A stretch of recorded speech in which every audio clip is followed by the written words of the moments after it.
someone on her face and then took a photo. You want to get in closer? Oh my.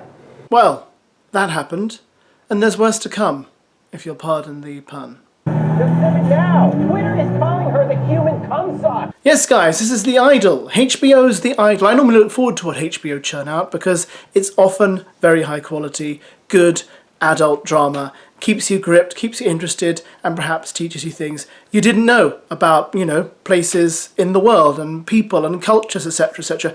But I'm struggling with The Idol, I gotta be honest. It's just kind of nasty, let's be honest.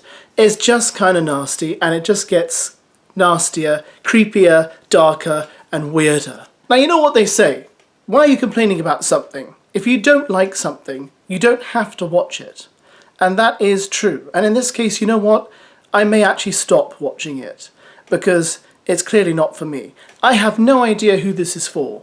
It's honestly like giving a teenage boy a camera and saying, look, here are all these women, do with them what you please. It feels a bit like that. It's genuinely odd, and it makes me feel very uncomfortable. And I do have to say, especially after looking at episode 2, I just come away from it really concerned about Lily Rose Depp. I mean, this woman has barely had any clothes on from episode 1. In episode 2, again, barely any clothes. She's naked a lot of the time. I feel like by the end of episode 2, I've seen this woman naked more often than I've seen my wife naked in 13 years of marriage. I just think, please, put some clothes on. And before you say it, I'm not saying this to be a simp. I really am not. I just don't understand why this character has to be naked so often, because I just don't get how it advances the story. I don't get how it continually contributes to the narrative. It just seems gratuitous and unnecessary.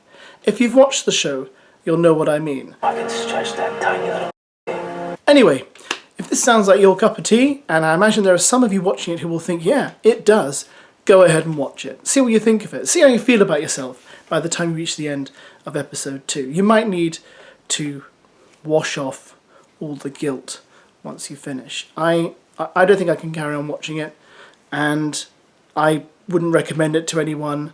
I genuinely think I don't know who this is for. I don't know who the audience for this is, and I think Sam Levinson does it again. He goes down these rabbit holes where I just feel like you're getting into territory where I just think maybe this is something in your brain that you think people need to know about, but I think a lot of people are going to watch this and think, no, I didn't need to know about that.